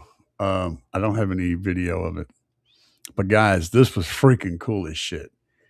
He used shower curtains in his windows, in his back windows of his car. He stretched shower curtain material, white shower curtain material over the windows, and he used projectors to project onto the shower curtain from the inside of the car. And it looked like a straight up movie theater from the outside. It was really, really cool effect. He had the thing, the car all decked out with this weird paint job, and had these projectors projecting like movie scenes and stuff onto these curtains over the windows, and it looked so freaking cool. It even looked good in the bright daylight. So it was very, very neat. If you want to do something crazy, you might think about something like that, because that was cool. Exactly. That's my point. And he stays sold out. So what you have to do with Brandon is buy stuff ahead of time. Now, you may not be able to buy it ahead of time, but you can get in there and talk to him and get stuff ahead of time, get it ordered and set up to where you can pick it up as soon as he gets it built. And it might take you a while to pick up stuff. So it's a time thing, but you're getting a really good product with Brandon. It's trunked under lithium. Yeah. Thank you. Let's see here. What? Recording artist. What's up, man? Quick question. Adding a resistor in series with a speaker impacts the sound how? A 4 ohm resistor to a 4 ohm driver. I'm not really sure. It's let me think about that for a minute. A capacitor, a capacitor. I would say it would probably just cut power down to that speaker, and it would definitely filter something, but I'm not really sure. I'd have to test that. I'm not one of those guys that has a really good intimate knowledge of building a passive crossover network, but I'm sure that it would affect it in some way. I'm just not knowledgeable enough in that area to responsibly answer that question. I would say try it and see what happens because you're not going to hurt anything to test it. It is not going to change it magically into an 8 ohm driver, but it will definitely change something. And that resistor is probably going to get pretty hot if you put power on it. I have a projector and a blown up 24 foot screen for nighttime fun, but the TV will stay permanent. That sounds crazy. The rolling man cave. Okay. Stu's answering your question. Yeah. Okay. Fair enough. So yeah, I'd say test it and find out, man. Just it's experiment. It's not something that's going to explode on you or anything. You don't think so, Stu? I know you should come back with that. I'm not sure about that. I mean, I will definitely concede to your knowledge if you know this, but if I'm guessing,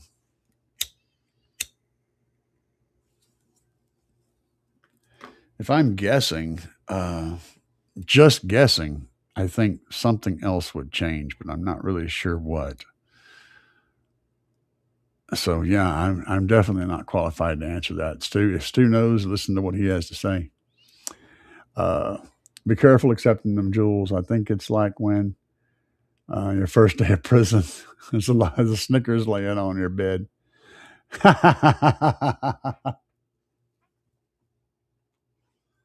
It's good stuff, man.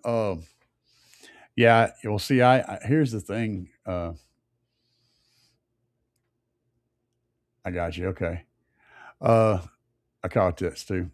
So yeah, I've actually been that guy, first day in prison, and I had a dude did put a Twinkie on my bed, and I went and picked it up, and I said, "Who?" I asked around. I said, "Who put this on her?" And one of the dudes finally pointed and said, "That guy over there." I picked up the damn Twinkie and walked over and stood right in front of him and ate it and told him to go fuck himself. I'm telling you, man, those guys didn't know what to make of me, man. I was just such a messed up individual. Um, and and it's not like I was a badass or anything. I was just crazy, That's how I roll. So people are like, this dude's nuts, man. This is one crazy. They called me Loco Lobo, and yeah, it was crazy stuff. Caps and coils, yeah. So I said I wasn't sure. I know that a resistor added to the caps and coils does things, but it's just not my jam. So, all right, what's up here? We got if you place a 4 ohm resistor in series with a 4 ohm speaker, you're going to have an 8 ohm circuit. Okay, fair enough. Of course, that's going to change, and the speaker starts to move and starts to create impedance. But yeah, 100%. Does anybody else have any questions tonight? How long have we been running tonight? We're almost 2 hours. Drew Bradley. Hey, boss man. Can't stay long. Glad to see y'all. Old school car audio, electrical noise transducer replicators. Yep, you said words. Audiologist. Awesome, man. The housewarming Twinkie. Housewarming Twinkie, yeah. That's what I'm saying. So, for anybody who don't know, they would put a little something on your bunk, and then when you ate it, they'd come by later and go, "Hey, you know that thing you ate? Yeah, well, I want it back now. I want 2 of them." That was bullshit.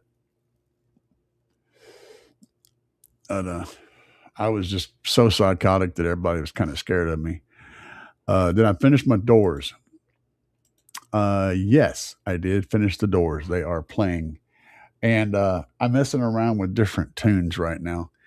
And I'd like to put out a video showing my tuning process. It's just so difficult because I use my phone for videoing and I also use it for part of the tuning process. So it makes creating a good tuning video difficult. But I'm going to try to do some stuff with that, give you guys some more tuning stuff. So, yes, to answer your question. And it sounds really good. I'm very impressed with how good they sound. Oh, they sound as good. They sound better than you think they do. They sound way better than you think they do. They sound way better than you think they have a right to sound. That's you would think that I had like Focal or something like that in there. They sound really, really, really astoundingly good. Very, very good presence. There's not the drivers, that 6.5 and that 8 don't have any hot spots on them. They're very flat and they're very predictable. They don't require any real EQ to get them flat. They just sound really good. The one thing I would say that I can do is more power. I think they need a little more power on them. So I'm probably going to be switching to a 2K.4. And let me go back over here. If we go back over to car amplifiers, this is what I'm running right now is the micro 160.4 on the 6.5s and the 8s. So I've got one per. And we're looking at 160 watts. Now, mind you that the 6.5 and the 8 are both 8 ohm speakers. So I'm only doing about 80 watts per driver full bore. I think that's a little bit low. So I'm probably going to be switching to this, which I'm running one of these in my Tahoe now. And it will end up giving me more power. So with my 8 ohm speakers, I would be looking at, and this is 4 ohms RMS at 300 watts. I'd be looking at, 150 watts. And I think that would be a lot better than the 80 watts that I'm running right now. And I could run my 6.5s and my 8s on one of these and then continue to run my tweeters and my dash off of the 5. But I think I'm going to be doing this. So that's kind of what I got in my brain.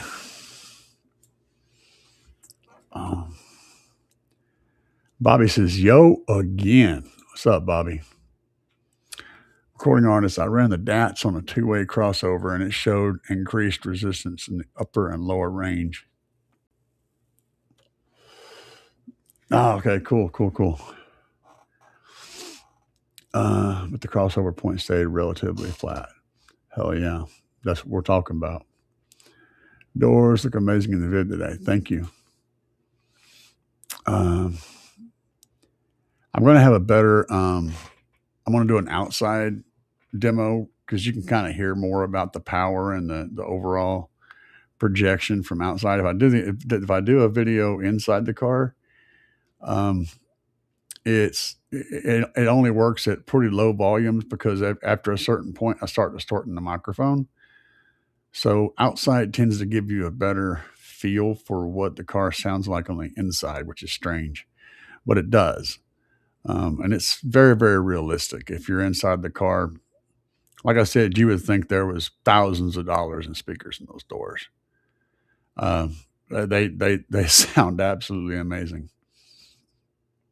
And the funny thing is, with the speakers I'm running. So looking at this, let's go over here to the mid basses. I'm running these 6.5s. They're $64 a pair. So I got 64 bucks in 6.5s, two each. Okay, two, one on each side. And then I'm running the 8-inch, which is $69 per pair. So there's 130, 130, 260 bucks worth of drivers. And then I'm running the tweeters. These little tweeters are $24 per pair.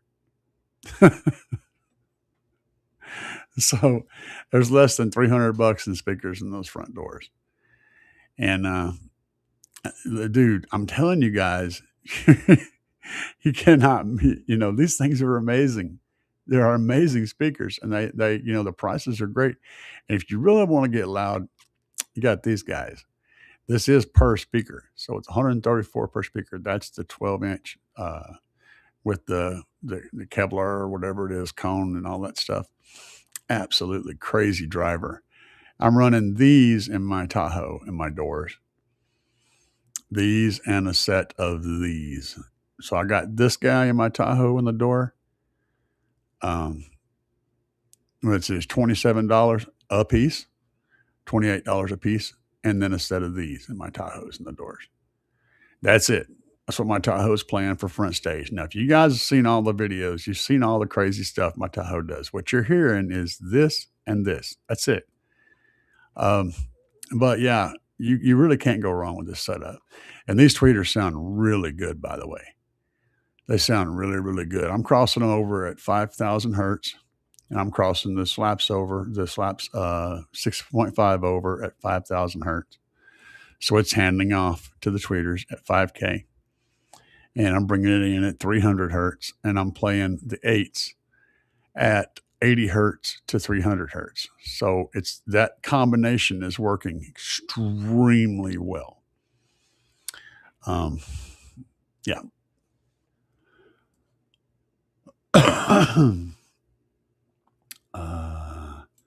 Sorry. All right. What is it? Drew Bradley?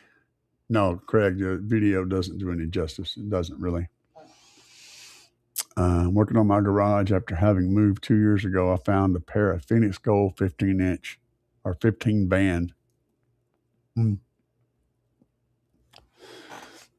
They probably had a line output booster too.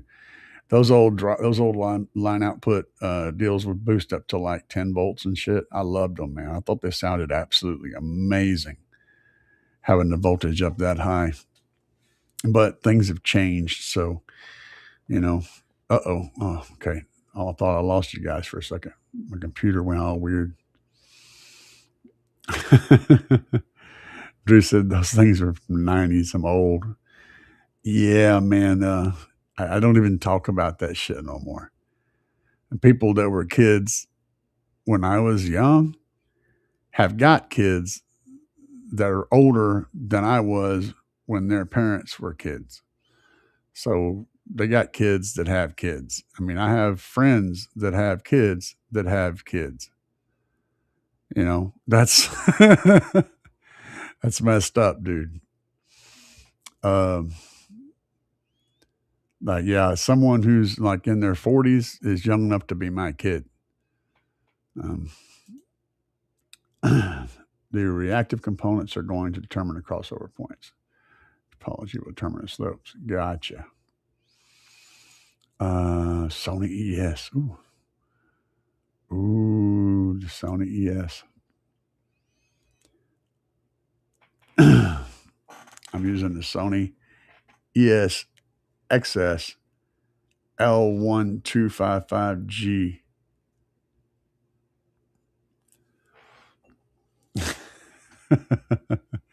I bet it's old. Craig said, I can't listen to those tweeters. I'm a silk dome guy. You know what the difference between a silk dome and a metal dome tweeter is? I can tell you what the difference between a silk dome and a metal dome tweeter is. And The composition of the tweeter material does have a lot to do with the sound characteristics. However, a metal dome tweeter, meaning beryllium, aluminum, whatever imium it has, they are more accurate. They actually reproduce sound more accurately, all the way up to like 30,000 hertz. The problem is whenever they break up very harshly. So whenever you push them too far and they start breaking up, they oil can. So if you took a soda pop can and just kind of crinkle it, that sound, clunk, clunk, clunk. I have one here. This sound, which it ain't gonna do. They do this. Okay, they oil can, and that breakup is what makes the harshness that people don't like. And the thing about these silk dome tweeters or those composite drivers where they use materials, like softer cloth style materials, whenever they break up, and they do break up the same way, but they break up much more pleasingly. So you don't hear that crinkling pop. It's just more of a muffled breakup.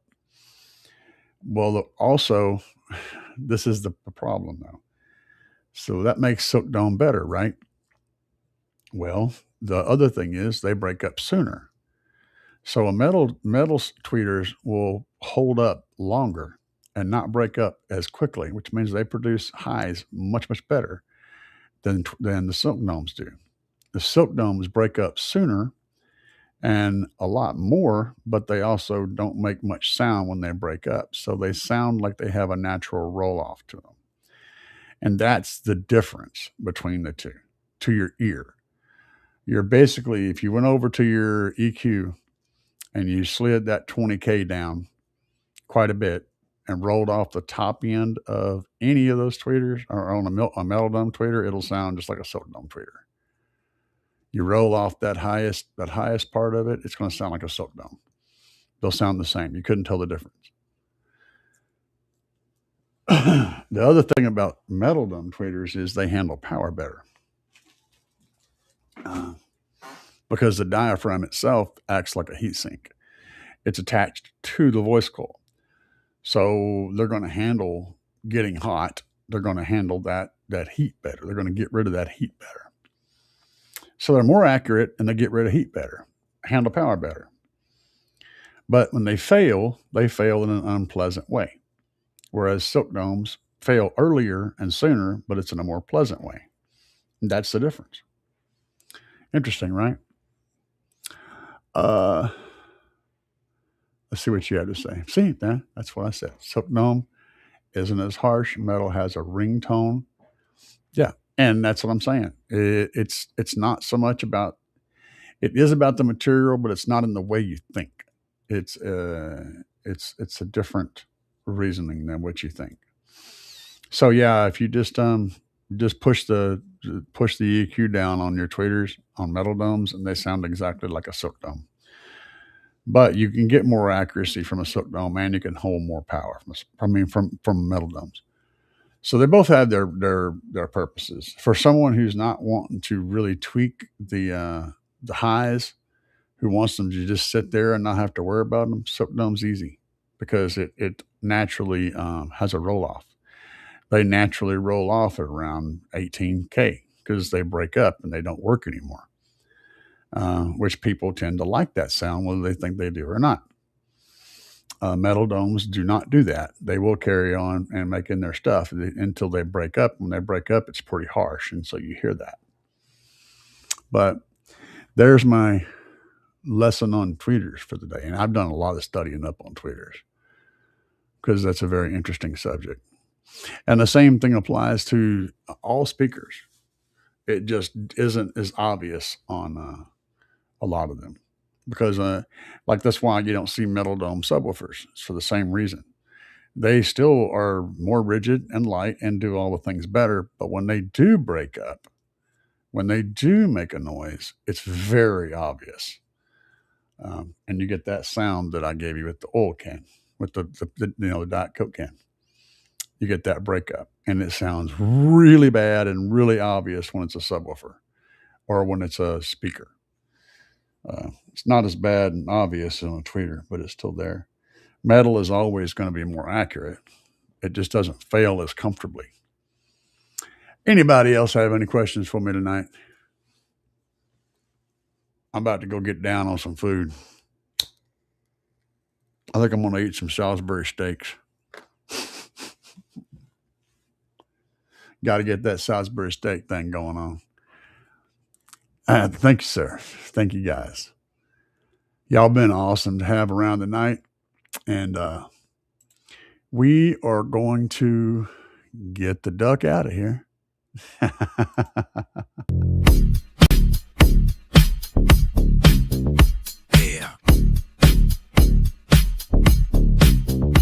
Yeah.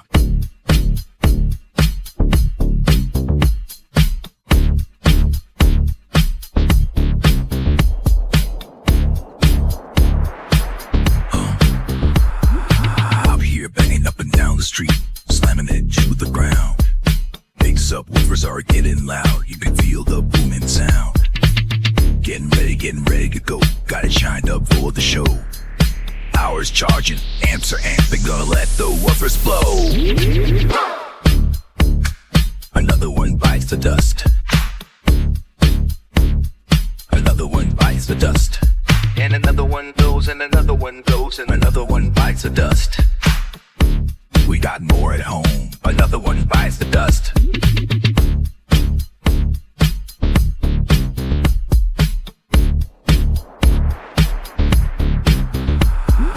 Wires are glowing and the amps smoking. Subs are cherry red.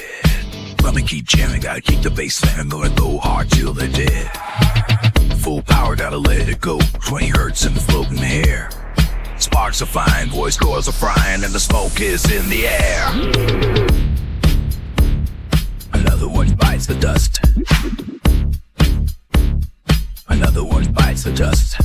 And another one goes, and another one goes, and another one bites the dust. Hey, we got more at home. Another one bites the dust.